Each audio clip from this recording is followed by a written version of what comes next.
Welcome to Don't Get Rusty, where we have fun talking about the things that help keep you proficient. Today we have a special guest, an aviation celebrity, Rod Machado, who is with us, and he's going to be introduced in just a second. But before we get going with that, I'm just going to say very quickly that we encourage interaction. We have people standing by ready to answer your questions, and if you have a good question, no pressure. It will actually be answered on the air. And so Pablo and Steven, say hi. Hi. Steven is our producer. He's in the background helping keeping everything running smoothly. And so I will first answer the most important question that we get over and over during every broadcast, What's and that that, is, Keith? well, what is that? It's like, Let do me we ask. Let me get ask. wings credit? And the answer is yes, you do get wings credit. And you know what you have to do? Nothing. If you actually register with this webinar with the same email address that you use for your FAA Fast Team Wings email, then it will be automatic. You actually have to do nothing. And so don't worry about that at all. And also, yes, too, this webinar will be available on recording. So if you look at the AOPA Live YouTube channel in about 24 hours, then you will see the recording of this webinar. And so my name is Keith West. I work at AOPA. I am a flight instructor, and what I do at AOPA is that I work with flight schools to help deliver a better flight training experience. Totally dedicated to flight training, as we all are here at AOPA. And my colleague, Pablo Morelia. Pablo, introduce yourself, buddy. Hello, everybody. Pablo Morelli, Senior Director of Flight Technology. It's great to be here. Usually we're in the other order, but I got to say, both Keith and I are very happy to say Chris gets to introduce our very famous guest here. Chris? Hey. Hi. Go. So yes, I am thrilled. It's Chris Moser, and I also work at AOPA, and I'm a flight instructor. And I have the distinct honor of getting to introduce one of my favorite aviation authors, if not my favorite, Rod Machado. And I know he is the proud owner of a Cessna 150, where he breaks subsonic slow flight records all across the board. So Rod, go ahead and introduce yourself. Thank you, Chris. That's very kind. It's a pleasure to be here with you folks. You're a great group of guys, and unfortunately, Stephen doesn't have a SAG card, so he can't get on the video. And someday we'll give him one. And but thank you, Chris. That's very, very kind. Yes, I have a Cessna 150 that, as I tell everybody, it only has two throttle settings: fly, no fly, and that's it. It's fly, no fly, and sometimes it's no fly, no fly. It doesn't matter which way you push it. And it's an airplane I use for training and for fun, and I really do enjoy it very, very much. And let me mention this if I may. 4 years ago I stopped writing for AOPA, and I do miss writing very, very much. And I did that for one very important reason. And I'm saying this for all the people that haven't read their magazines in 4 years. And honest, I had a guy. I'm not kidding. A couple weeks ago, he wrote and he said, I didn't see your article in AOPA Pilot this month. And I said, I'm catching up on my reading. He's catching up on 4 years worth of reading. So apparently he's missed quite a bit. What of a bind. So, it's very strange. But anyway, so, I did that so I could work on my business. And that's what I've been doing for the last 4 years, focusing on writing e-learning courses, developing e-learning courses, and working on more educational materials, videos, and things like that. And it's just fun.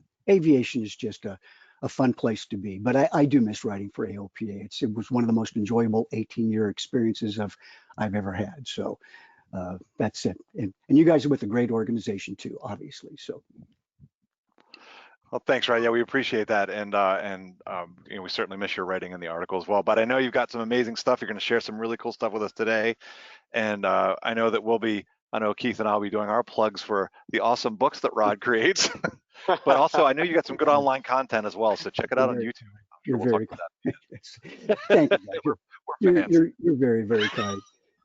Well, and I got in all seriousness, I mean, you do have like some of the best, and I think like the go-to references that Chris and I use, because we have both worked on creating the high school curriculum for aviation, AOPA exact. And so, when we have a question, yours is one of the first references we turn to. And I tell you, all of my instrument students, one of your courses that I really love is the instrument scan course, where you talk about the scan, and I think I haven't found any other resource that describes it in such, in such helpful detail. Let me put that. But That's we, very kind. we, Well, we, we I'll give you 3,000 hours to stop talking like that. That was it's so nice of you. I do appreciate it very, very, well, very, and very that's much. why you're here. But we're going to turn it over to you, Rod, and you're gonna be talking about things to help keep people Yeah. proficient, right? Yeah, Exactly. absolutely, absolutely. And let me just say, just to be a good citizen here,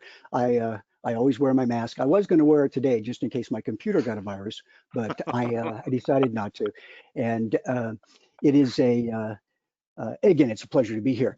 Let me start off my program today, and what my intent is through our program here is to give the folks out there some idea of what they can do to keep themselves proficient given the fact that we've been under lockdown during this zombie apocalypse.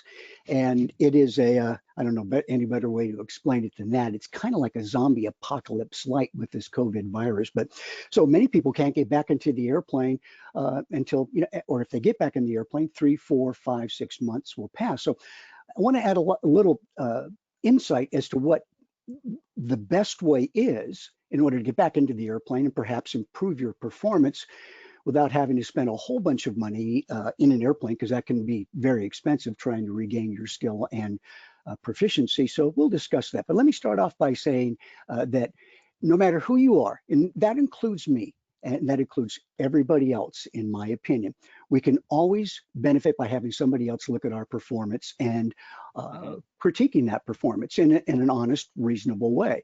And if you have somebody that can give you that kind of critique, you gain so much from it. And again, I've been very fortunate to have friends, that highly experienced friends, and I've been flying now for 50 years, instructing for 48, and I'm always learning something from people. I keep a very open mind about it. Whenever I get in an airplane, and I kid you not, I'm not making this up, I'm saving the stuff I make up at the end of the show, and then I'll be making a bunch of stuff up. But right now, when I get in an airplane with somebody, I look over at them and I say, listen, I want you to do 2 things. Number 1, I want you to go ahead and watch the Hobbs meter. If it overspeeds, let me know, and we'll make an emergency descent and land as soon as we can. The second thing I do is I say, if you see that I'm doing anything unusual, wrong, strange, or that you think I can improve upon, feel free to make a comment. And you have to keep an open mind like that. And sometimes you just get into bad habits, and you benefit by having people help you improve. It's good having an observer on occasion. And my wife is always willing to do that whenever I'm flying. So she helps me. Hey, what's that? And I said, that's the altimeter. She says, it moved a little bit. I said, the altimeter setting just changed. Look, it's back where it is supposed to be right now. So we do that all the time in the airplane. But I was flying with somebody out of San Diego a couple of years ago in his A36 Bonanza out of Montgomery Field. Now, you don't have to make this stuff up. Again, that comes toward the end of the program. We're climbing out. As we're climbing out, he reaches over, raises the gear, and I kid you not, as the gear comes up and is tucked in the belly, his feet come underneath the seat and tuck underneath the seat on climb out. He's sitting there in what looks like the lotus position. He's in a yoga position on climb out, as if he's meditating, as if that's supposed to be a good thing to do on climb out. And I look at that and I go, no, no, no, no, no, no, no. I look over at him and I say, excuse me, lotus blossom. I said, where are your feet supposed to be? And he looked and goes, I said, use your words, use your words. And I said, what about putting them on those pedals with the bright, shiny wax that still is on them, just like it was when it left the factory? And he is oblivious to the fact that he needed to use rudder on climb out. And so that was an interesting thing. So we flew, and because I like flying, and we gave him some great experience to help him with the the idea of flying, keeping control of the airplane. That means using all the flight controls. The second story is just before the COVID crisis struck, and I think this was in December, I flew with a fellow on a flight review in a Cessna 150. It was a Cessna 150 Lando-matic, by the way.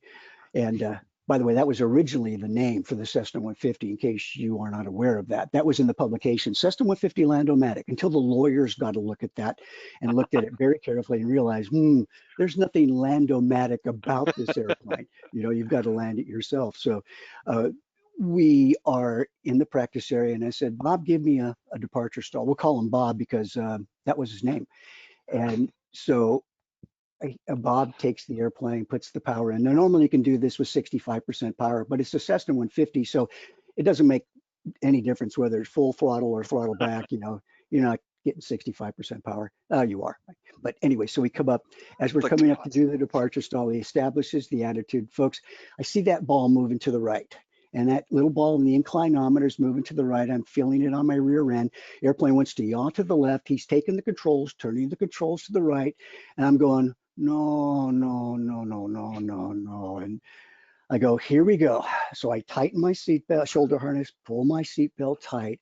And folks, as we got up to the top, airplane stalls and pew, airplane rolls right into a spin. Now, I could have prevented that, but sometimes there's a reason for letting or allowing a student to enter a spin like that. He was a rated pilot. He had some experience. So this is not new to him, and it shouldn't be new to him. So anyway, the airplane's spinning down through the practice area. And, you know, I said, Bob, is it a good idea to keep, you know, this is what you wanted to do? What do you intend to do? And he goes, I'm going to let you fly. So I took the controls, recovered. But the sense of how to keep control of the airplane was not something he was thinking about. It's not something he was trained to do. And that's a very important thing. And he benefited from having somebody watch his performance, as we all can. And here's the deal. When people fly airplanes and they tuck their feet underneath the seat, or they don't use rudder to properly control the airplane, to keep the nose pointed in the direction the airplane is actually going, what happens is they start to lose confidence in their ability because they can't predict what the airplane's supposed to do, or what the airplane is going to do. And it's the ability to predict what the airplane's going to do ultimately determines our confidence level. And that's the key. So you think, okay, what is it that makes an airplane or a pilot or allows a pilot to more properly predict what an airplane's going to do? And if I may be reductionistic here, let me say that you can kind of break it down into two categories. Pilots that fly attitude, in other words, fly by looking outside, are far, far better at being able to predict what the airplane will do versus what I call panel pilots, and that's their antithetical counterpart. Panel pilots are people that focus on the instruments, and there are a lot of beautiful instruments to look at in airplanes nowadays, especially with the widescreen TVs we have in airplanes and the other fancy built-in instruments that we put in there, or we install in there, and it's beautiful to look at. It's like Christmas every day in some Cessna 172s or 182s or larger aircraft. And attitude pilots, though, are pilots that don't have to look at the panel to find out what the heck is going on. Now think about it. Who are some of the most confident pilots you know? Let's see. Aerobatic pilots, maybe? Why was an aerobatic pilot? What's that? Chris, are you an aerobatic pilot? Sometimes when students get me there, yes. Oh yeah, it happens all the time. Okay, so every day is aerobatics in the practice area with students sometimes, especially doing full flap stalls when they don't stall coordinated. But hey, so real quick, Rod, I apologize, I want to interrupt, but there's been a couple of people that have asked if this is they can't see the presentation or whatever. So just so everyone who's on, this is audio only today. Rod is speaking from his heart. Who watches? I tell you what, I'll project mentally because I'm like psychotic. Give us a hologram. So, right. Yeah, I'll do that. Yeah, hand puppets work as well. But anyway, the point there is that aerobatic pilots are confident because they fly attitude. And that if that doesn't strike you as being so incredibly logical, and then I don't know what will. But panel pilots, not instrument pilots, but panel pilots are people that panel pilots are people that need the instrumentation to tell them what the airplane's doing. There's a problem with that, which I'll explain it in a second. But by flying attitude, you become a far more confident pilot. Now, I'm talking about attitude flying. And that idea sometimes is an idea that most many pilots, I won't say most, but many pilots are not familiar with. And because they've never had it expressed this way, they've never had somebody talk about it in a way that makes sense to them. And again, I'll show you on what it means to be, or how to be, an attitude pilot shortly. But right now, the most important thing is that I can tell whether you're an attitude pilot or whether you're a panel pilot, somebody that needs their instruments in order to be able to fly their airplane, by doing one thing. If you fly with me, then I'll cover the instruments while we're downwind in the traffic pattern and have you land the airplane.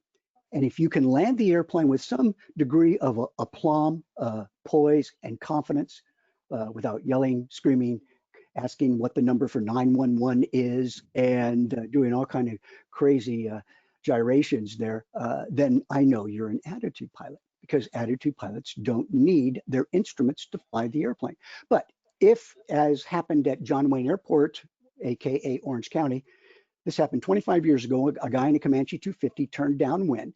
I happened to be on the ground holding for takeoff, and I hear this, tower, this is Comanche 34 Papa, emergency, emergency. I'm thinking, oh no, a pilot's in trouble. That gets my attention quick. So I'm listening, and the controller says, what's the nature of the emergency? And the guy goes, and I'm not making this up, the guy goes, my airspeed has failed, airspeed failure. Warning, warning, mayday. And his airspeed failed. I'm thinking, that's not an emergency. That's training every day with my students at John Wayne Airport, AKA Orange County. But it gives you an idea. There's a man that relied on instruments for his flying. By the way, I did this with one student, and I've told this story before, but it's a good story. I distracted her, as I do all my students in the downwind. I tell them, look, Barbara, there's a balloon out there doing a bag over, and she'll look out for the balloon, doing an aerobatic maneuver, a bag over, a confident balloon pilot, I might add. And he'll look out there, and I take my no peeky, and I just kind of wet it a little bit, a little bit of saliva. The no peeky is basically a soap dish holder with 50 suction cups on it, and boom, right there on the airspeed indicator. And Barbara looks back, and she looks over, and she goes, oh. No. I said, yes. She said, what is that for? And I said, that's to simulate airspeed failure. And she looks at me and goes, like that. I look away, and all of a sudden she reaches over, pulls it off the airspeed indicator, and I hear all those suction cups releasing from the glass.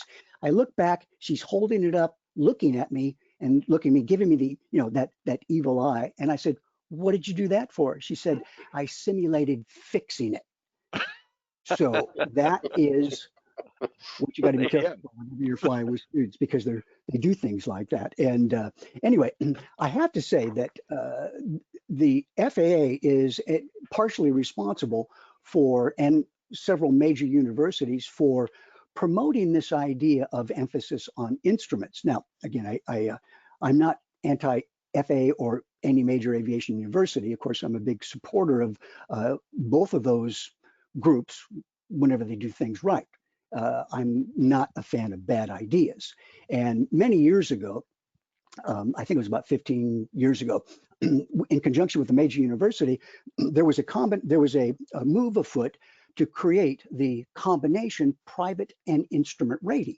And therefore, you'd start on your private and you'd work on instrument training at the same time. When you took a look at the syllabus for this thing, it looked like the code for the navigational system on a Boeing 777.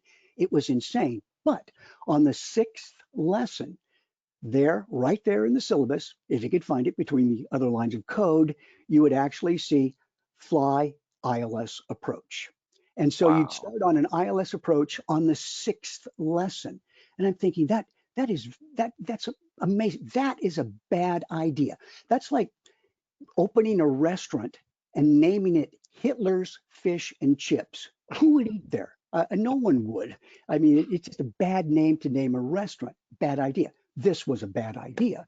And as a result, one of the instructors at the universities that was using this syllabus said to me, yeah, my students could fly an instrument approach, but they just couldn't land. Yeah. So that gives you an idea that when you're dealing with a syllabus or a different syllabi that teach a reliance on instruments versus attitude flying, that's a problem. And that's what you get. And essentially several students in that university were unable to fly and lost a great deal of money as a result. And it was a real shame because it did not help those students out. Anyway, the point is that one has to learn to develop a reliance on attitude versus instruments. That is so fundamental. So here's the deal with attitude flying. And then I'm going to show you a video. And by the way, Keith, could we actually show video number 2 first? Is that possible versus? Yes, yes, we can. Just okay. Tell me when you're ready. Okay, very good. Not yet. In just a second here, but the thing is, if you're going to use your instruments to tell you what the airplane's doing, you have to do 3 things. You have to be able to scan the instruments, you have to be able to interpret them, and then you have to be able to apply what you've scanned and interpreted in terms of control of the airplane. Those are the 3 pillars and fundamentals of attitude or of instrument flying. Now, if you were to do that when you fly, think about this. If you have to rely on those instruments, you have to keep moving your eyes, look at the instruments. Maybe you look outside on occasion, and hopefully more than on occasion. But you're taking what you see and you're converting that into the mental picture of flying an airplane. The problem is, that's why people study 40 hours to become an instrument pilot, because it takes a long time to learn how to do that. And just like when you take your 3 hours for primary training on instruments, the instructor tells you, now I want you to forget everything you're feeling, forget your physical sensations, and pay attention to the instruments. And of course, they should be more specific about that.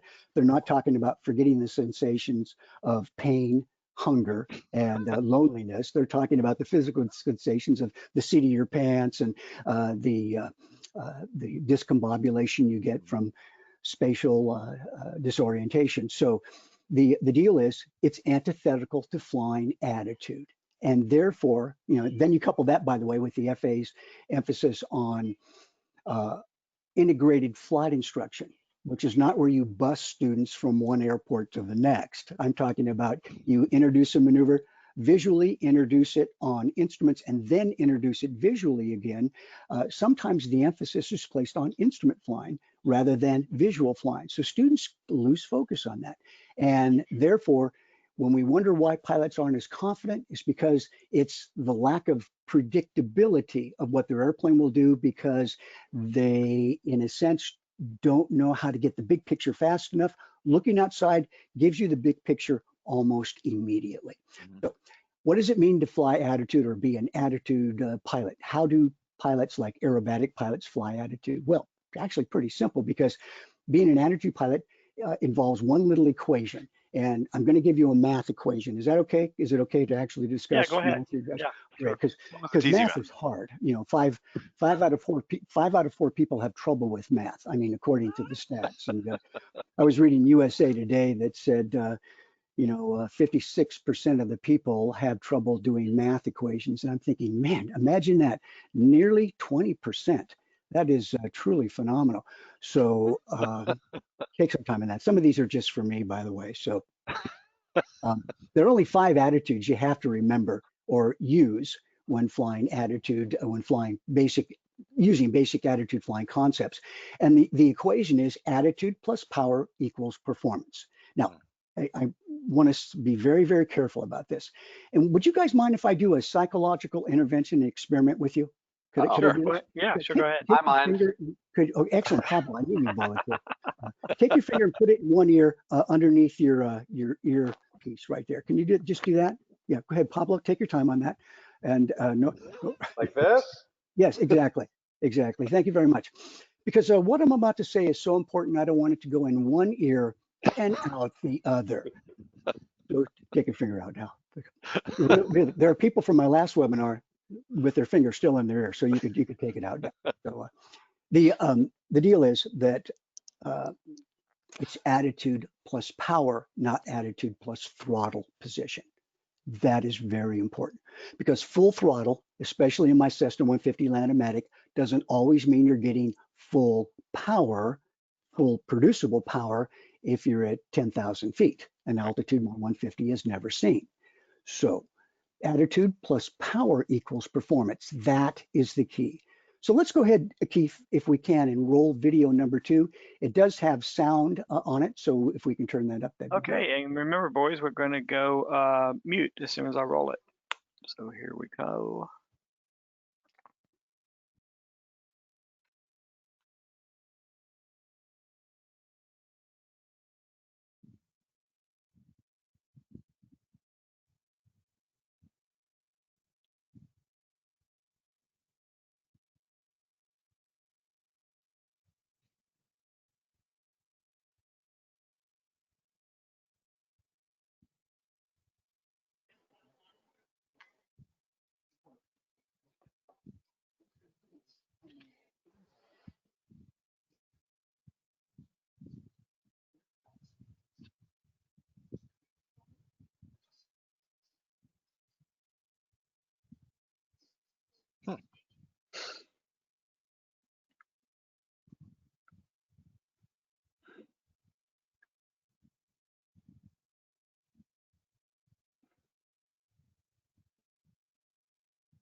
on that video.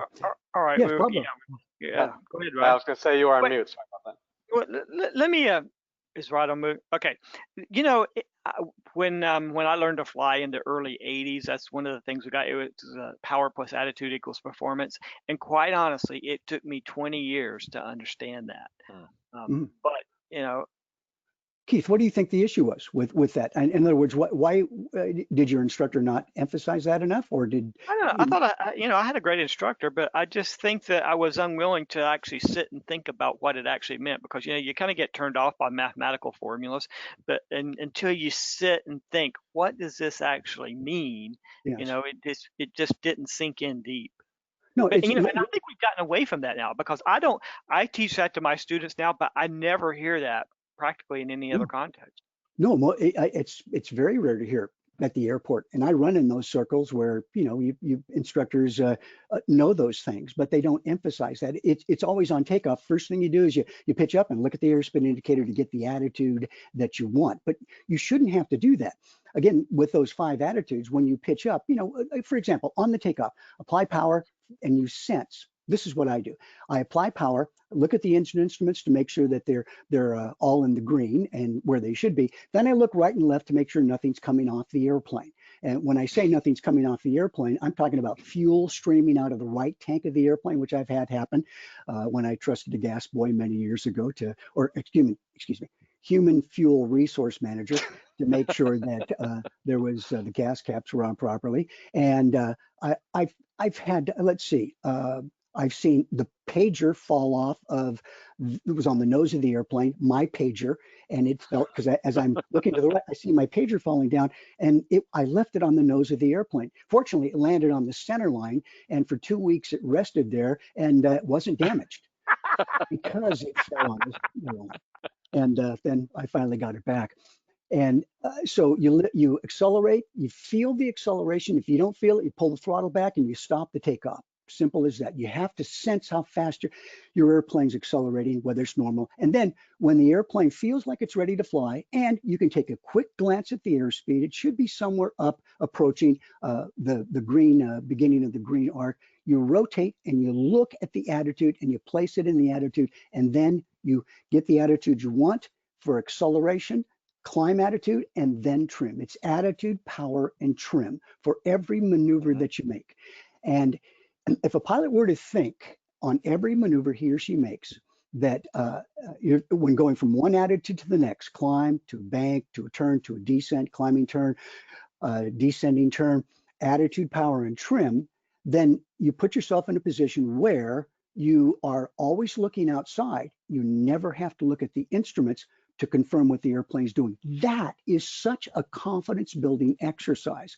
And when you say, Keith, a great observation, why is it that would be something that we wouldn't normally think of? Why we hear about, but we don't emphasize it, we don't use it. And I think the emphasis is on, for precision flying, we've got to fly, proper airspeed, proper altitude. Yes, you have to do that. And that emphasis, by the way, is made even more so when you're flying with a primary flight display, because you're looking at numbers now instead of an analog needle. So this reinforces the idea of, you got to keep everything proper and precise, which is good, but you can do that with basic attitude flying. And a good example of that is, I know all 3 of you folks can probably make steep turns and hold your altitude within 20 to 50 feet, within 20 feet, with a definable horizon without ever having to look inside the airplane. Would you agree with that? Of course you can do that. Yep. Yeah, absolutely. Hey, Rod, I'm sorry to interrupt, but apparently there was a lot of video problems for whatever reason. A lot of people couldn't hear it, even at the highest volume. Secondly, a lot of people had it either shut off or not start. And I've had at least 3 just come in now that say, can he tell us what the middle finger's for? No, it's not the middle finger. No, you got to strike that. It could be my last AOPA webinar. If that's the only thing people remember. Yeah. So, well, they're asking pinky, Okay. middle Yeah, finger. Can you tell us? And a lot of them said they just cut off there, and they just don't. They're like, what happened to the finger? Yeah, right, really. This is why it's important to put gasoline in the home generator. But anyway, that's just me.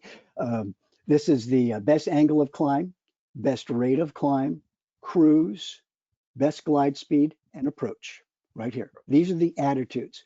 And for cruise, it's almost a level attitude because the airplane has a built-in 3-degree, 4-degree angle of attack, the angle of incidence.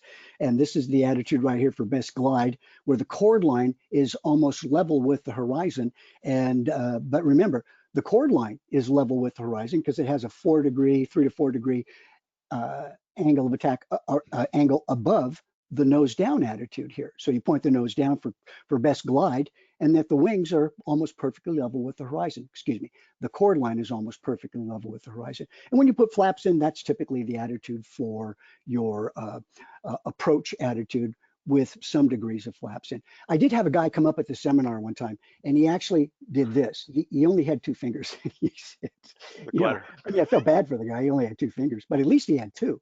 And he said, well, what about me? What kind of attitude pilot will I be? I said, well, you'll make a great glider pilot right here, because that's the best glide attitude. And you're qualified to fly the space shuttle right here. So that's it. But we're going to have to bend this one down here a little bit more. Anyway, that was the strange experience I had with. And by the way, you can tell the people here, tell everybody who's watching that this will be on the video that will be on YouTube, and so you know they can find it there if they missed it. I'm sorry they're having trouble with that. You know, I will say that somebody said that they're 64 years old, and the finger explanation is one of the best things I have seen. So that was my wife. Yeah, she's been very that. I can be happy with her age, but that is no. Thank you very much. That's very kind of you to say. So let's see. Let me show how this works. And by the way, one more thing here too. You have to think about attitude, stop the reliance on instruments. And I might suggest that you go up with a flight instructor, although you can do this. Now, I tell you what, I have to be careful here because I have a lot of faith in my average fellow pilot, but I know that there are some folks out there that might do this wrong. I was going to say that go ahead, try it at the airport. Put a no peeky over the airspeed indicator and practice landing the airplane. Better to do that with a flight instructor if you're not comfortable doing that, which most people might not be. Do it with a flight instructor and have him cover up or her cover up the panel instruments and make landings. What incredible comforting maneuver that is once you build experience at that, because you can fly by attitude. And it's quite a jump for most people, but what a confidence builder. Second thing is trim. And I cannot tell you how important trim is, because the emphasis of flying an airplane, the emphasis I place when a student is flying an airplane, I place emphasis on maximum efficiency with minimum effort. And this is not, the lazy man's guide to flying. This is a way with minimum effort to be able to have more time to think about what's going on in the cockpit around you, to think in terms of collecting, connecting, and conveying, which is what pilots should do in an aircraft. Flying should be a reflexive behavior, the physical skills of flying an airplane. And in many cases, it's not. In many cases, pilots are spending too much time thinking about physically flying the airplane, and that should be reflexive. And if it's not, and then ATC makes demands on you, for example, then all of a sudden now you find you can't properly fly. And a good analogy of that is using a cell phone. Carnegie Mellon University and their cognitive neuroscience department came up with an interesting observation about how use of a cell phone detracts from the consciousness we apply to driving a car. And the folks at Carnegie Mellon know something about how we think, because the university has the word melon in it. So, they know how to use their melon, I think. They said when you use a cell phone, hands free or with the earpiece, they say it is a 34% drain on cognitive resources. Isn't that something? So even though you can drive a car reflexively, using a cell phone is a drain on cognitive resources. Well, just imagine if you're in an airplane and your flying's not reflexive, and then ATC asks you for information, and you can't say standby because you've said it 35 times already, and now you could find yourself behind the airplane. Although it's almost impossible to get behind a Cessna 150 because of the slow speed it flies, nevertheless, you don't want that to happen to you. So trim. Rod, one of our commenters, Bonnie Sue, said, I had to memorize all configurations when I started flying, and it took me many years to stop thinking. when I try to use the left brain, I get confused as what I should do and why. The analogy I'll make was with dancing. If you've ever taken a dancing, like ballroom dancing class, if you're thinking 1, 2, 3, 1, 2, 3, you get so confused that you can't really do it. You just gotta let yourself go, and it That's a kind of great becomes something that's instinctive. It's a great observation. Exactly. And I've always found my dance partner gets really upset when I keep saying 1, 2, 3, 1, 2, 3, 1, 2, 3. And I might also add too, I don't dance anymore at my advanced stage. I don't do that mainly because it's embarrassing when people come up looking for my medic alert bracelet. So I decided I'm done with dancing. I'll let other people like you young fellas, I'll just watch you dance. But the point is, when Bonnie said, having to stop thinking what she's actually saying when she got to the point where she could operate reflexively. And that's very important. And by the way, you're not getting to that point if you're a panel pilot. You will get to that point if you are an attitude flying pilot because you have 5 attitudes.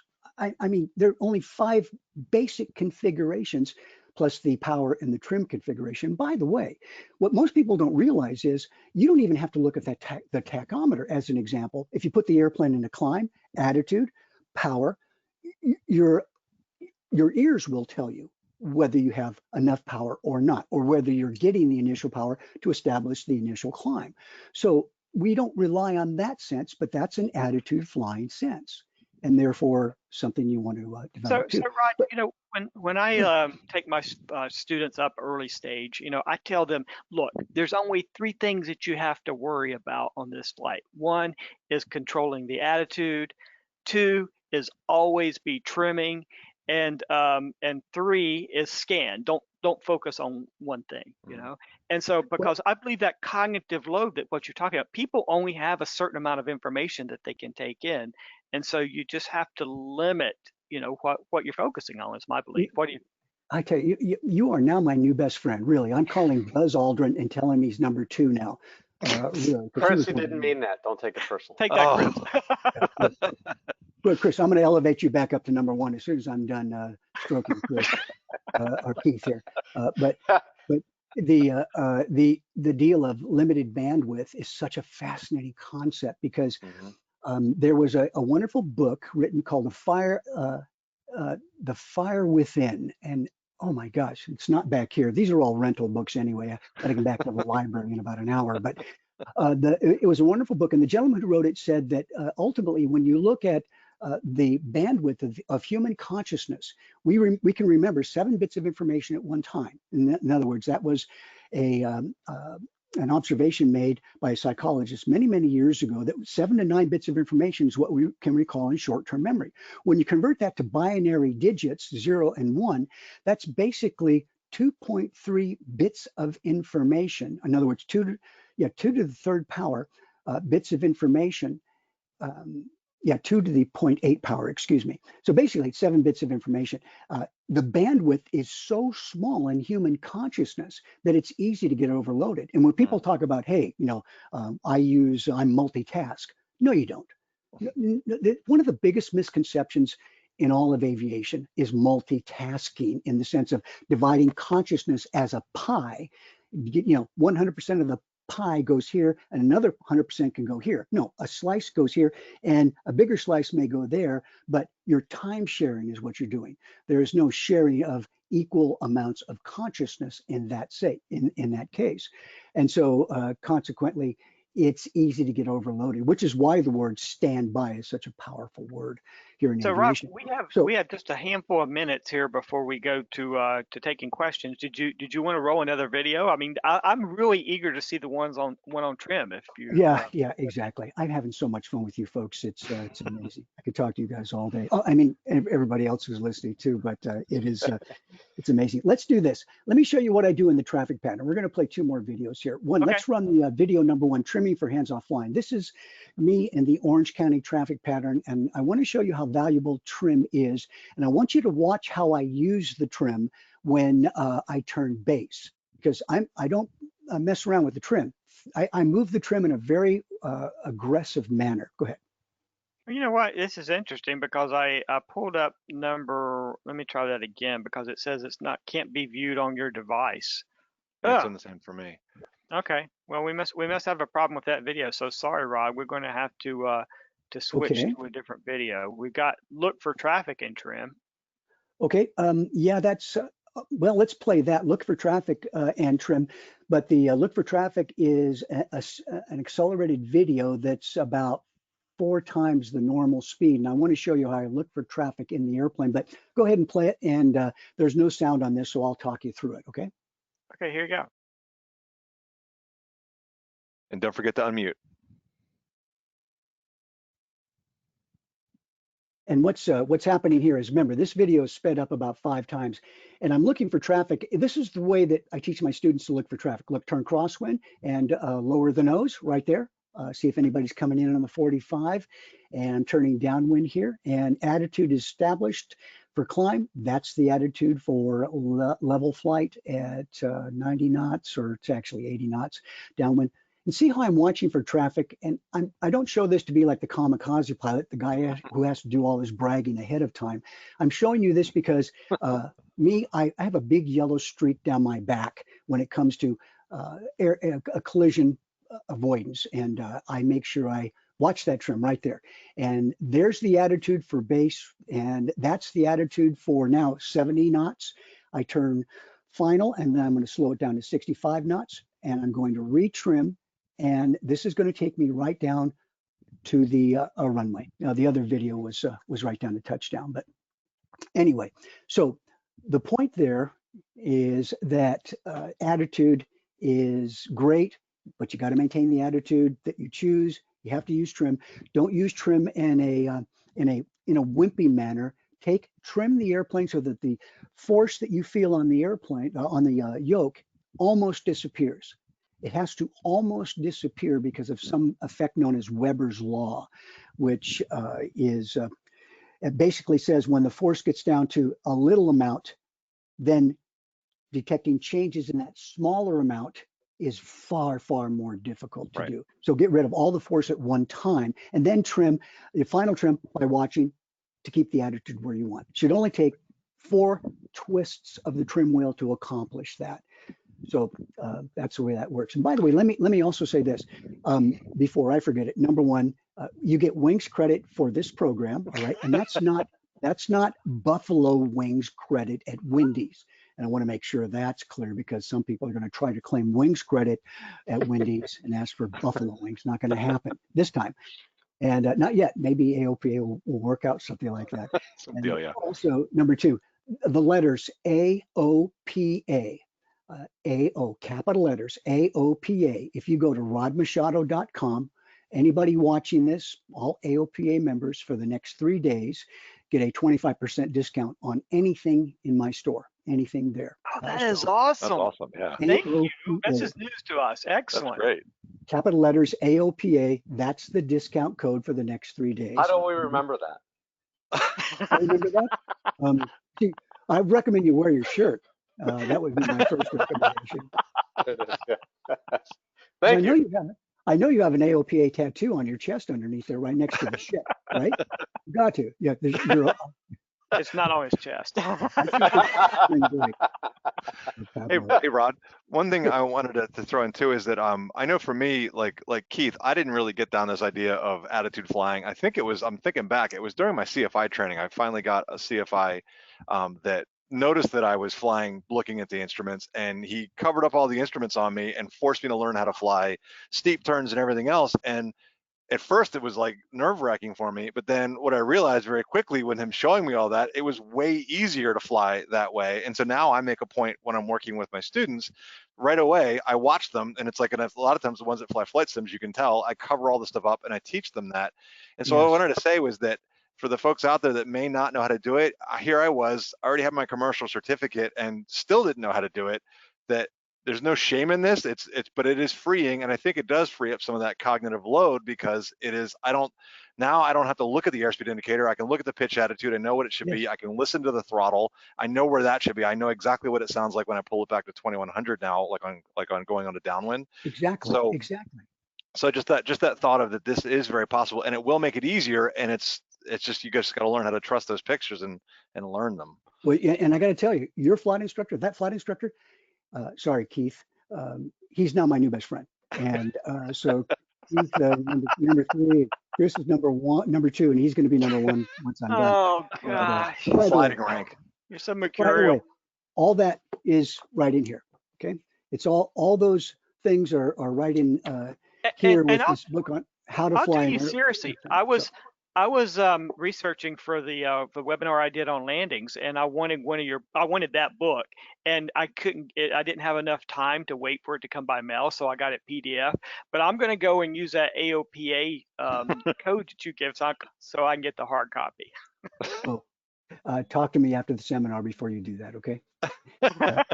I'll give you a very special deal. Okay, so yeah. Anyway, so go ahead. We have questions. yeah, did you want to run another video, or are we done with the videos? Well, let's see. I do have a couple of other videos. Well, let's run the coordination video. Coordination. Yeah, that's a good one. All right, here we go. Remember, we're going mute, guys. Remember to click mute.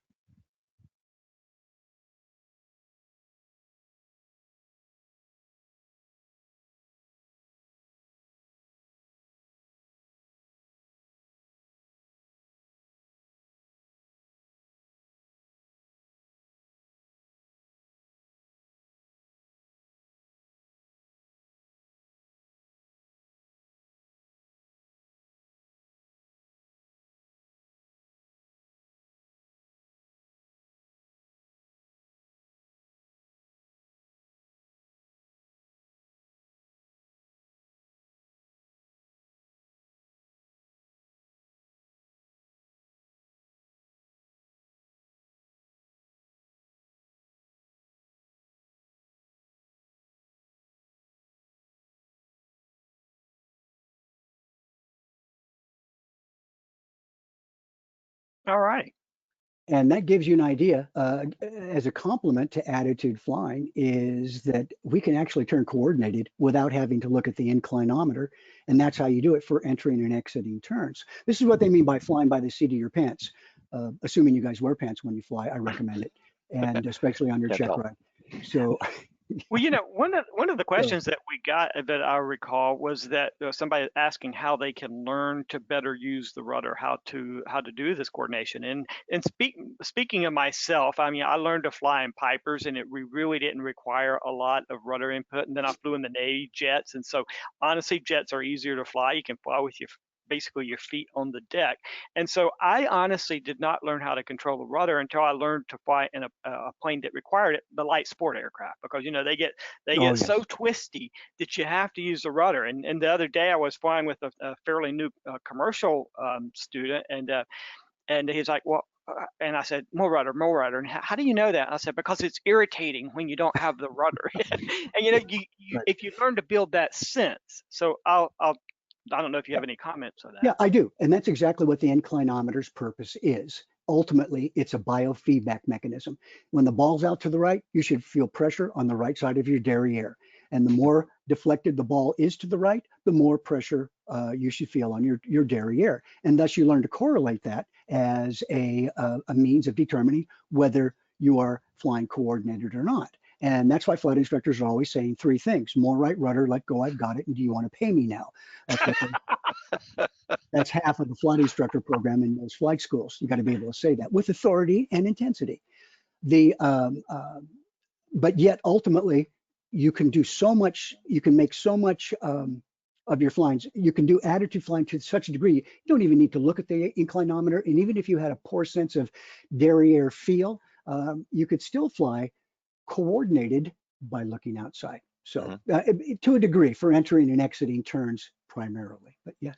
So I've been watching Pablo here, and he's reading intently, so I can tell that he has a bunch of questions that he's just dying to throw at you. Is that right, Pablo? What do you read, Pablo? That is correct. Although part of it was the news on NBC News. Sorry, Rod. No, just kidding. Okay, so yes, there's a lot of questions. They were coming in fast and furious, so there are several landing ones, several rudder ones. So if they're not in order, I apologize. That's okay. Just ask away. All right. So there's some comments as well. So like this one, as a CFI, I strongly double I, excuse me. I strongly encourage students to fly other planes like a J3 Cub, where real adverse yaw is obvious, therefore use your feet. And so that was just a comment. And to see what the response was to that. Even more so in gliders. Yeah, well, thank you, true. Chris, for that segue. Good point. 2 words, Very good glider training. Some practice in them or very simple steam gauge forces a person's head outside the cockpit. You notice attitude, the sound of wind, and of course, what those rudder pedals actually do. Absolutely. Agree or disagree? Absolutely. Yeah.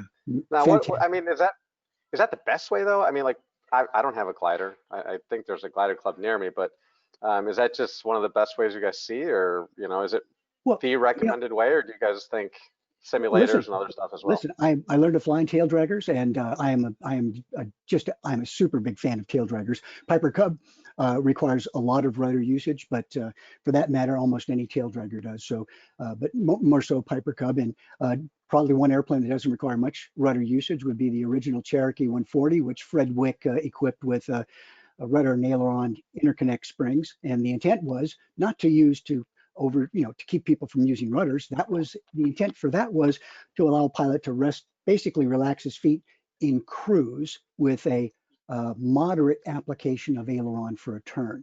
It's not meant to be, to keep your feet on the floor during traffic pattern work. So, and by the way, you just mentioned this. In Wolfgang Langewiesche's book, Shtick and Rudder, in 1942, he said, in 10 years, we will not have rudder pedals in airplanes because pilots won't need rudder pedals, right in a stick and rudder. And the reason for that is the Air Coupe was an airplane developed by Fred Wick, one of the most amazing airplanes I've ever flown. That I love that airplane. Doesn't have rudder pedals. One version does, but they don't do anything. And the Air Coupe basically was considered to be the ultimate airplane of the time. And Wolfgang Langewiesche realized its potential, and thus made that prognostication on that. Never came true. And why did that not happen? Number of reasons, but that's for a different seminar. Okay. All right. So this is, you'll notice why this one was an obvious one I had to mention. Nice job as always, guys.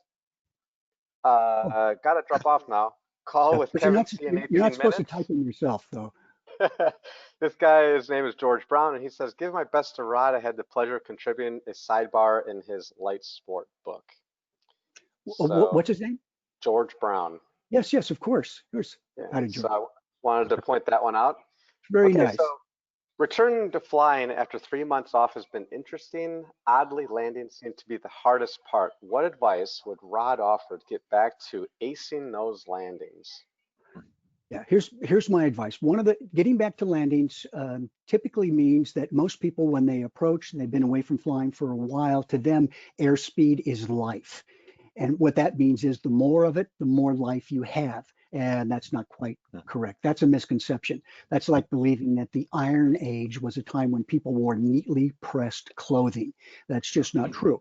The deal is flying at a speed that's about 30% above the airplane's stall speed for the present configuration means that you're pretty much right at the bottom of the drag curve.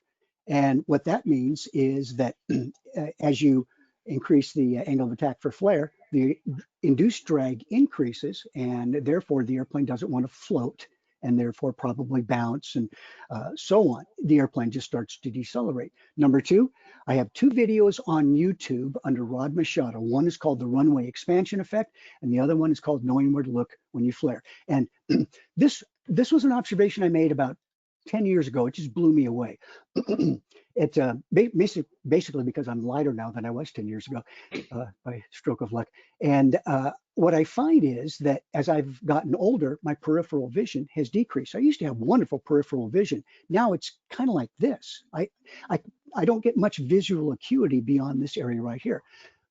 As a flight instructor, whenever I'd flare the airplane, I would just use my peripheral vision, peripheral cues, to tell me whether I'm near the attitude or near the runway for flare. I could sense what's going on out here, just like most experienced pilots would.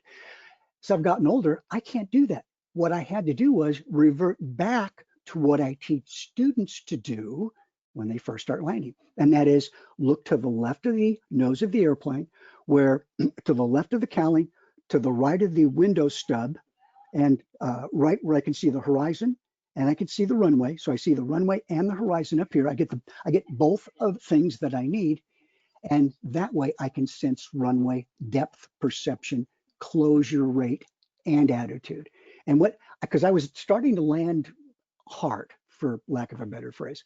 And then I couldn't figure out, I've been doing this for years. Why am I landing so hard and not being able to make a smooth landing? I just tried that and reverted back to the way I teach students and changed everything. For people that are older, typically above, I'm going to say older is more than 50 years old, but if your peripheral vision is decreasing like it does after 50, then you might consider doing that.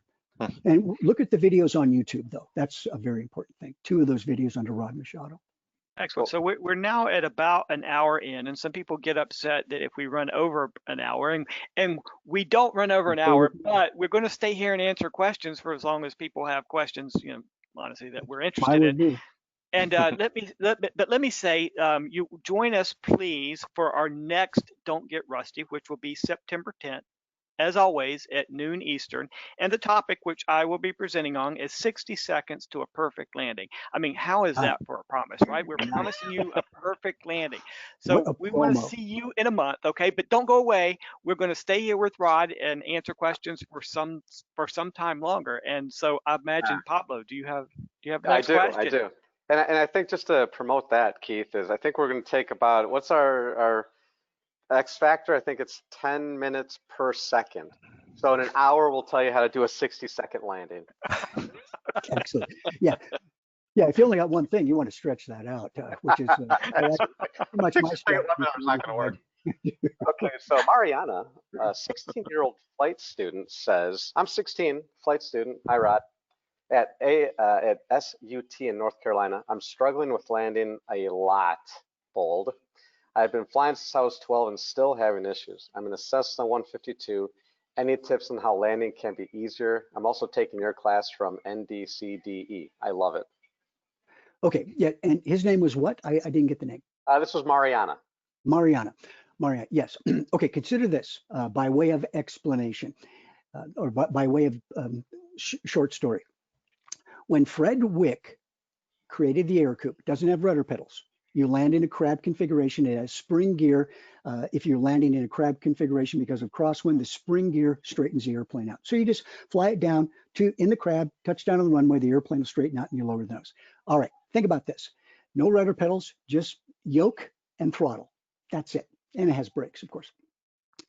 Fred Wick was able to solo students in 4.6 hours in the Air Coupe. And this is back in the 1930s, 4.6 hours.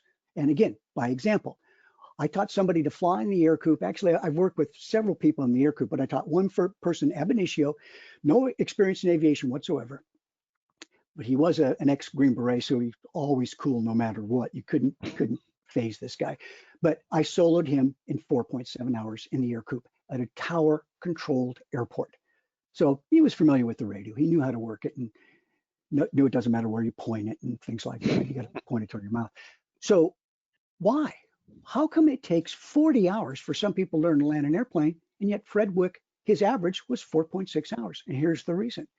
If you didn't have to worry about the rudders, then you're coming down to land. All you have to worry about is establishing the attitude, trimming, and then wait to the point where the airplane, you should begin the flare. So you know where to look, and you use, in one of the videos that I have on YouTube, it's called the runway expansion effect. You use that, you use you knowing where to look, and also the fact that you know what the attitude is for flare. If you've ever driven a truck or an SUV, it's almost at the same attitude, not for the roundup, but for the flare. The attitude is about the same when you actually get down close to the ground, within about a foot above the ground. You're at the same altitude, I should say. I didn't want to say attitude, but you're at the same altitude above the ground. So you know what that looks like when you look out the window as you're driving. These clues are all available to you. But why did Fred Wick allow them to, or students solo in 4.6 hours? And the reason is they didn't have to use rudders. What does that tell you? They just flew attitude, came down, flared, things like that, but they didn't have to use rudders. So if you don't have to use rudders, you'll be able to land a lot sooner, or learn to land a lot sooner.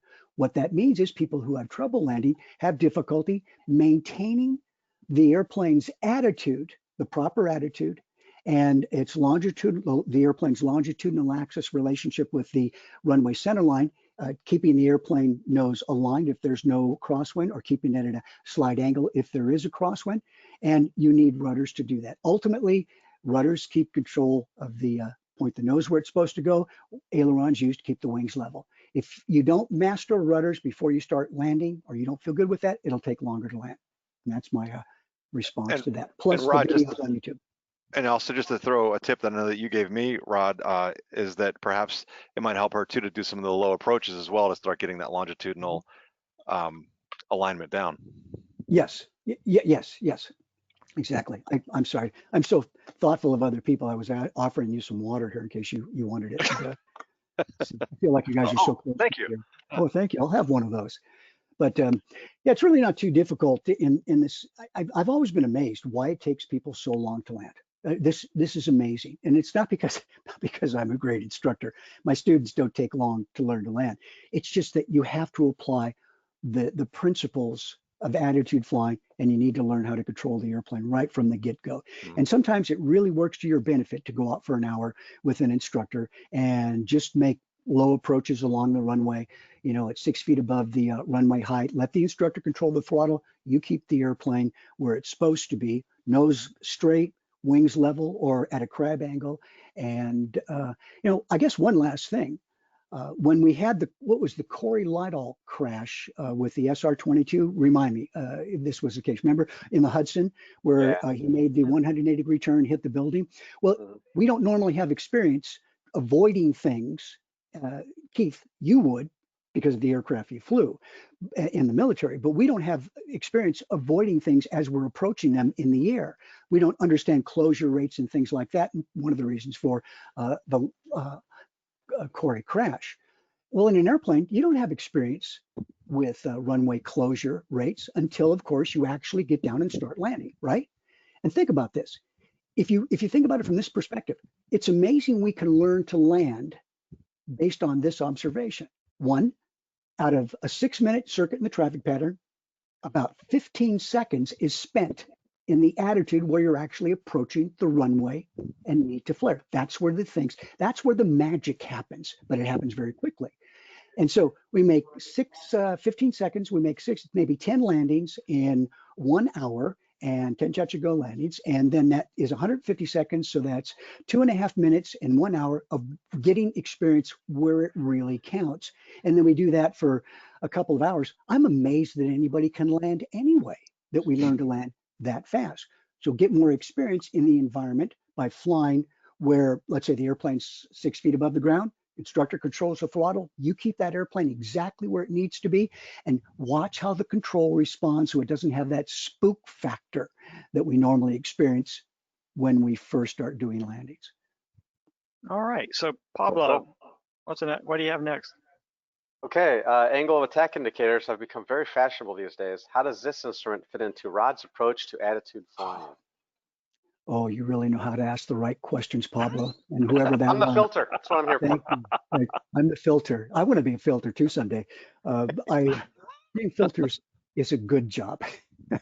That's a great question. Excellent question. Okay, next question. Let's go ahead. Let's move on.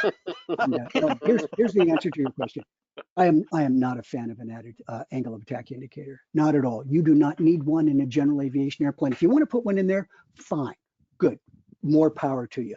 I mean, if you need another instrument to plug up the hole where the ADF was removed in your airplane, great, put one in there. Do you need one to fly an airplane safely? No, people have been flying airplanes safely for years without an angle of attack indicator. And there have been 4 major studies on angle of attack indicators over the past 20 years, 4 of them, not one. And I'm going to repeat that, not one has offered any conclusive evidence that having an angle of attack indicator in an airplane makes you safer and makes you less likely to stall an airplane.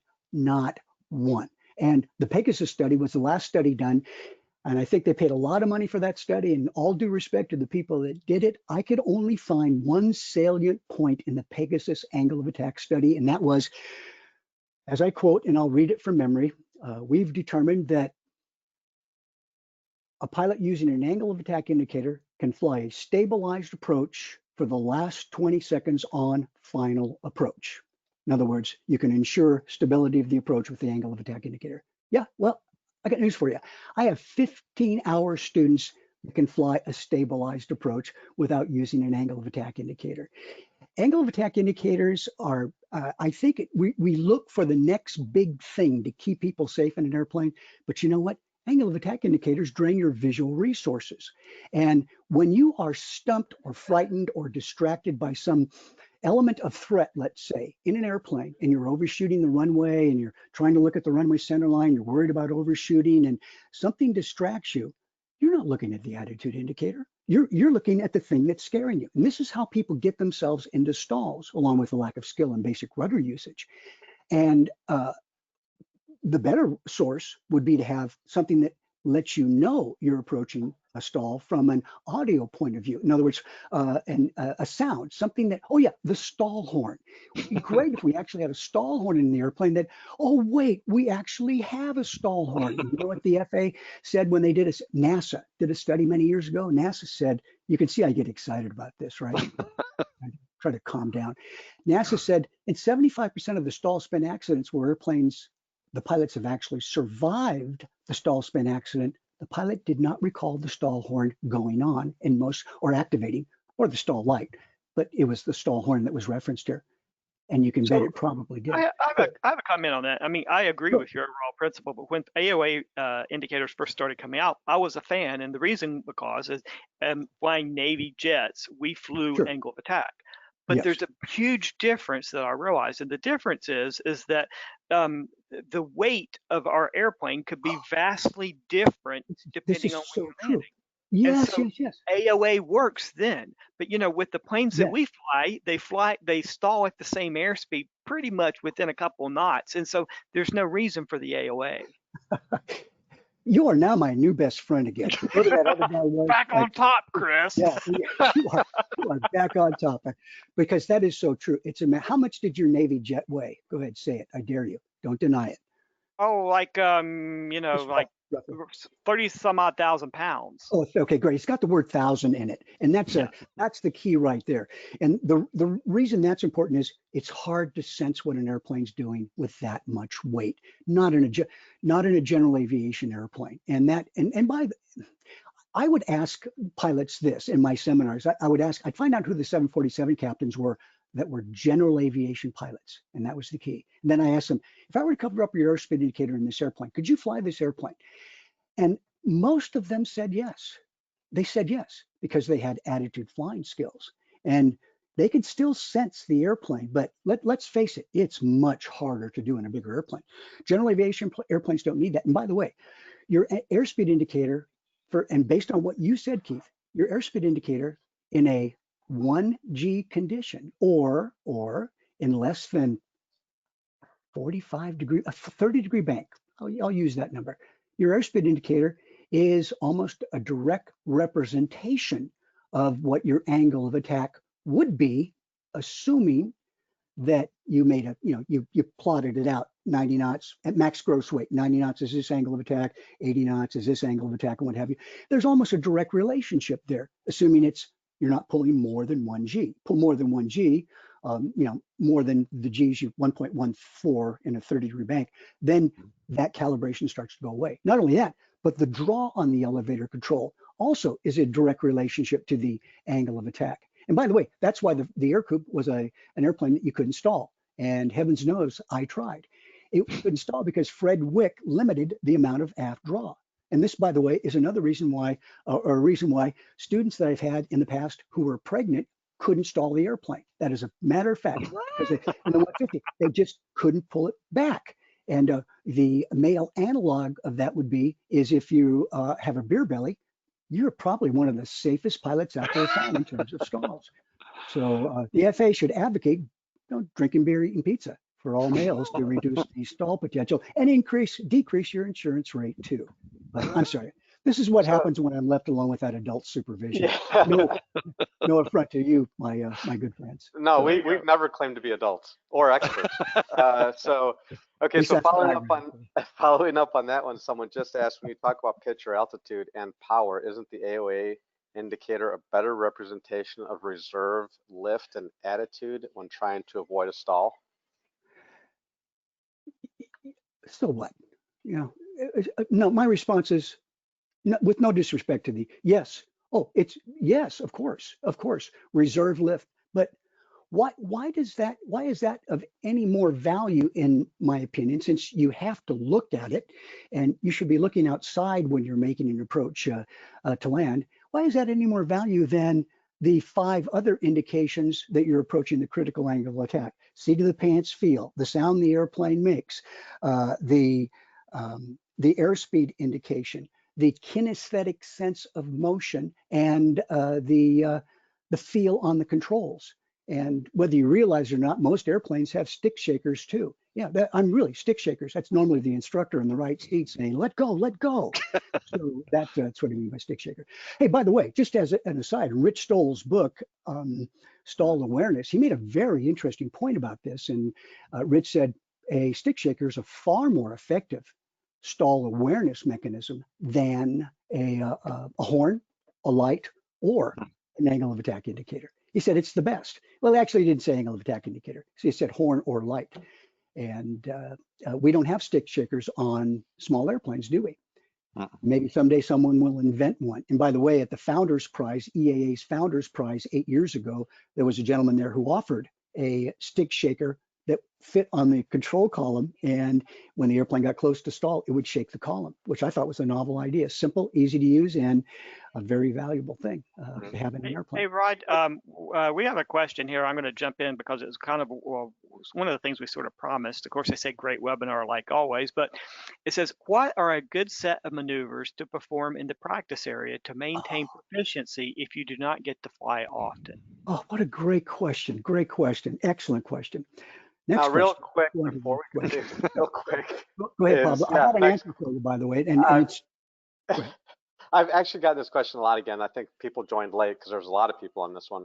Yes. Is, will I see this again? Will it be a recording? How will I get it? All that stuff. Can we make a quick reference to that, please, Stephen or Keith? Or... Oh, yes, of course. I love to do that because we are going to be on the AOPA Live YouTube channel in about 24 hours. This whole webinar will So be nice. completely recorded and posted for your viewing pleasure for as long as many times as you want to.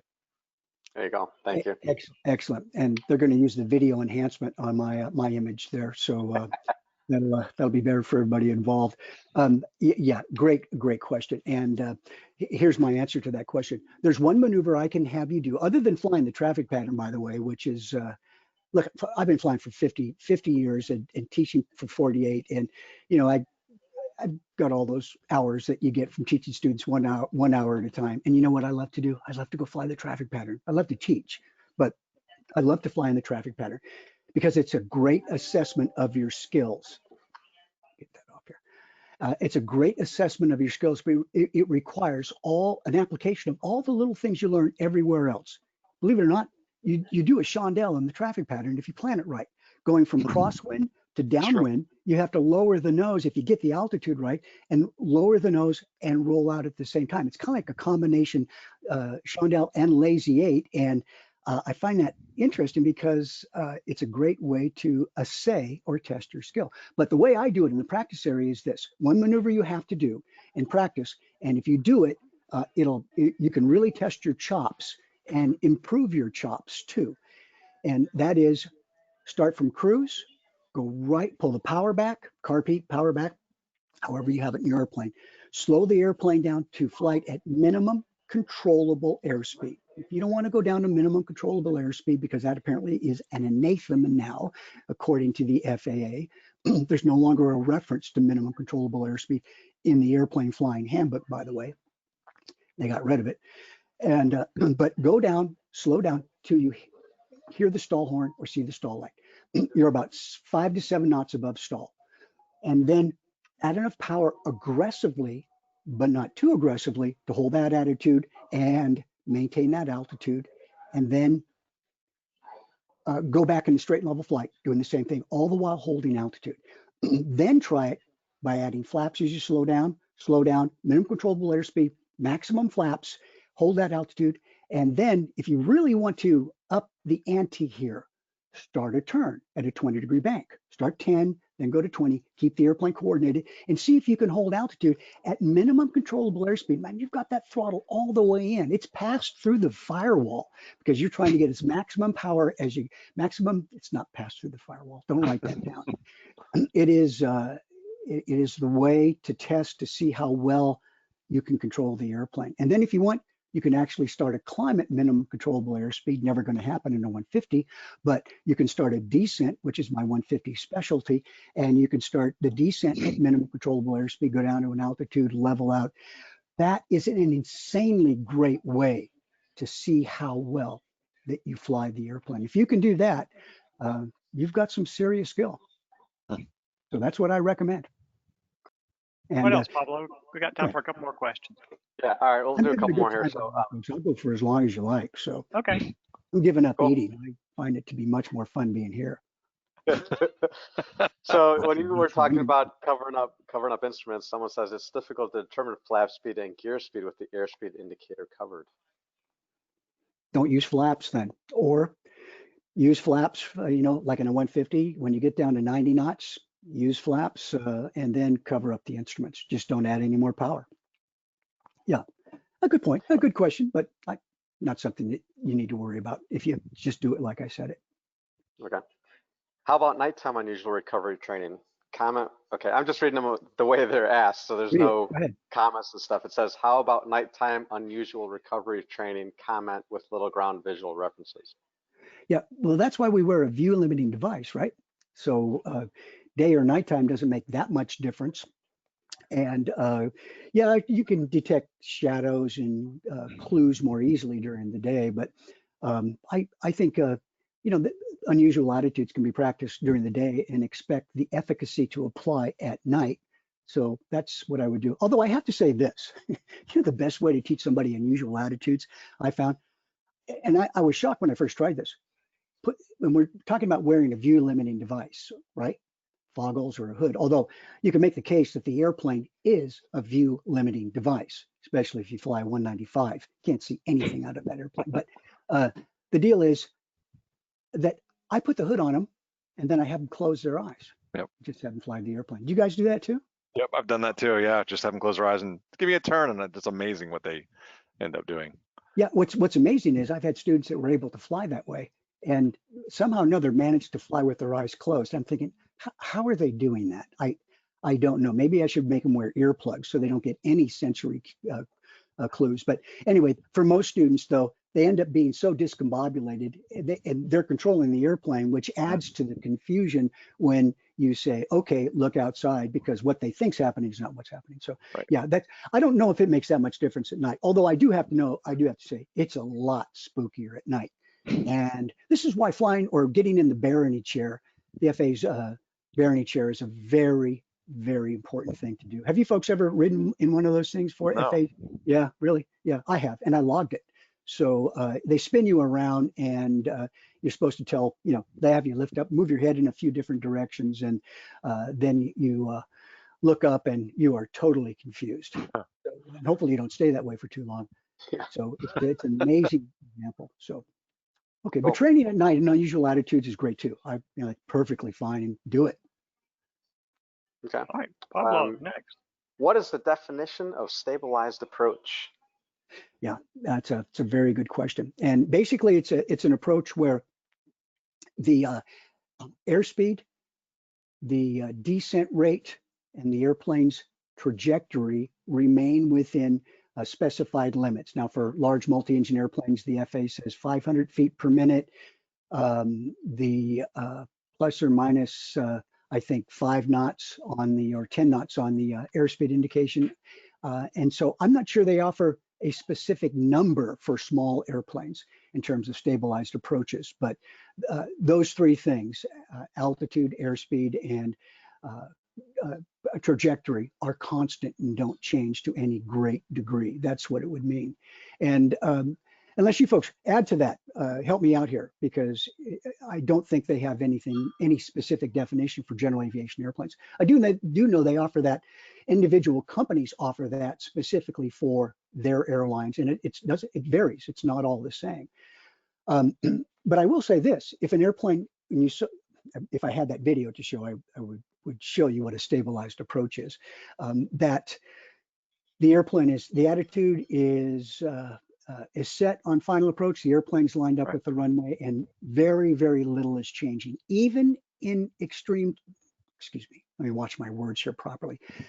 Even in a turbulent condition, you can maintain a reasonable facsimile of the airspeed if you maintain the attitude, because it'll move, depending on the gust that you're receiving, but it'll eventually come back or center on the airspeed that's associated with the attitude and the power setting. So well, that's where I'm going to pitch my next webinar, 60 Seconds to a Perfect Landing, because one of the things we demonstrate is how very little, once you get it stabilized, how very little the control inputs are. And I think one of the biggest problems a lot of people have on landing is over controlling the aircraft. Right.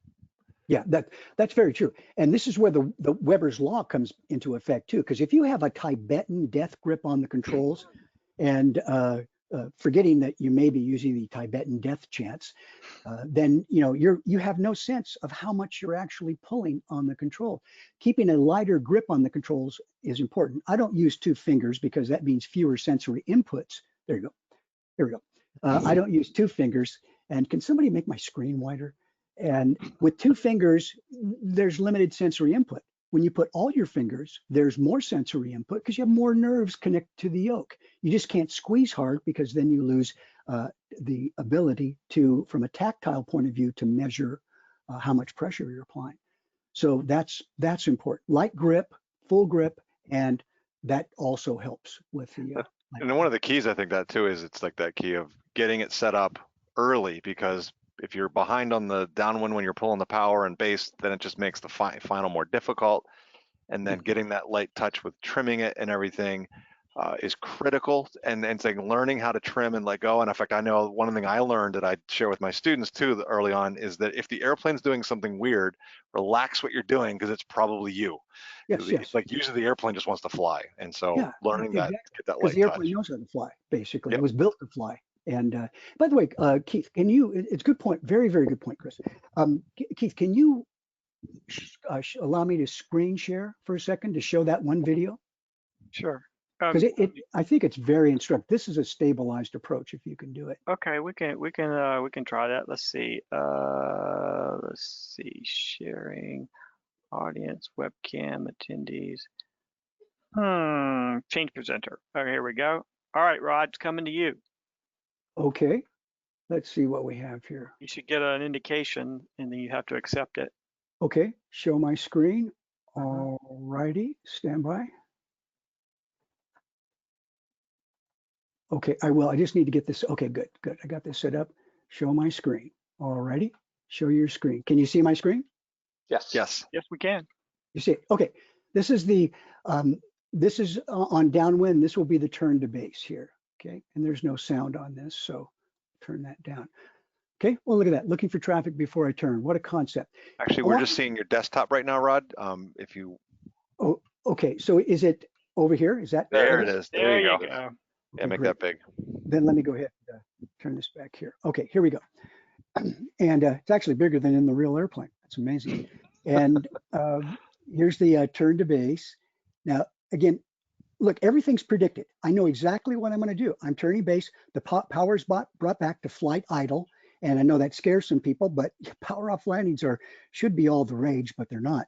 And let's see. There's the attitude. I've trimmed it up. Hands off flying. Look, Mom, no hands. I don't do this with passengers in the airplane, by the way, and raising the hands. But now there's the attitude. This airplane is perfectly stabilized. I'm turning. The attitude is right exactly where I want it to be. The airspeed 70 knots. Now it's going to be 65 knots for this airplane. There's the rollout. I've called the tower to have him activate the runway centerline widening device. I've added a little bit of nose up trim and took a little bit away. The airplane's now trimmed for hands off line. The airspeed 65 knots. I'm looking. and just making sure there's nobody. Look, you got to look for traffic here, folks. And the Vosy lights are white, but I don't understand that because they were red the last time I landed. So the hands off flying right there, and the airplane's lined up with the center line. This is a stabilized approach. Vertical speed is fixed, and you'll watch the runway expand here. Not now, but right there. And that told me I needed to flare. There's the runway center line, and bingo, the magic word I learned in church, bingo. And that's how that works. All right, So, I'll take that back. All right, cool. One thing, well, and if I can just comment on the video real quick too, one of the things I noticed too that I've noticed recently as an instructor with people helping get stabilized as well is the pitch attitude. When you're on downwind turning base and turning as well, I've noticed that sometimes pilots will put the nose down or pick it up during a turn, which then throws their airspeed off. But if you look in your video too, consistent during the turns and on base, that helps to keep the airspeed stabilized as well. No, that's a great observation, and here's why. When people make a left turn from a downwind to base, they're looking over the center of the cowling. They're not looking straight ahead. They're looking over the center of the cowling. They shift their vision, and what they see is the right side of the cowling raise above the horizon, and they lower the nose. This is why, for proper attitude flying in a turn, you look not over the center of the cowling. You look directly ahead of where you are, and you pick a 3 inches. Let's say the horizon's 3 inches above the above the cowling, and for all your turns that aren't too steep, then you maintain that attitude for a turn. Keep the horizon line 3 inches above the cowling, right over the center of where you're sitting, not over here. Don't look that way. Don't look that way, and you'll be able to maintain a precise attitude. When you start descending, pull the power back. You got a new attitude now. Maybe it's 4 inches. That's your turning attitude. A great observation, though, and that's part of attitude flying. So excellent. Well, I think Pablo has one last question. Okay, go ahead. Yeah. All right. So someone says, wait, that's it. Okay. So someone's asking about Dutch rolls for rudders, for rudder use. Is that a good training technique? It's an excellent technique. It's actually called a coordination roll. A Dutch roll is something a swept wing jet aircraft does that is a maneuver you don't want to do. All right, because it's a stability problem in a jet aircraft. So what we do is more properly called a coordination roll, which kind of sounds like something you get at a sushi place. I'll have a California roll and a coordination roll while you're at it. Comes in the shape of a little, never mind, I'm sorry, I go carried away. But adult supervision again, but coordination rolls are very, very effective. And you put the nose on the horizon and you pick an attitude or a reference directly ahead of you. And the roll is to the right and to the left, about 20, 30 degrees of bank. And you keep the nose perfectly aligned with that reference directly ahead of you. And it works out very, very well. Don't worry about keeping the ball in the inclinometer centered, because it may not remain centered depending on where the inclinometer is placed in the airplane. And I flew a light sport airplane with an inclinometer that was way up in the top left-hand corner off to the left. And when you roll, the ball would be thrown off to the right and to the left. Wasn't a problem when you're established in the turn, but when you roll, you could never get a coordination on that. But you can look directly over the nose and see that. Cool. And, that's excellent. how it works. All right. Well, Rod, we thank you so much for joining us on this webinar. We had a great time, as always. And, we were thinking about going to a more serious format, but, obviously it just didn't work out today. Never does. Don't even try. All right. Anyway, that means my plan was effective. So, no, but right, thanks. so, yeah, And by the certainly. way, just one more thing, if I may add. Remember the letters AOPA.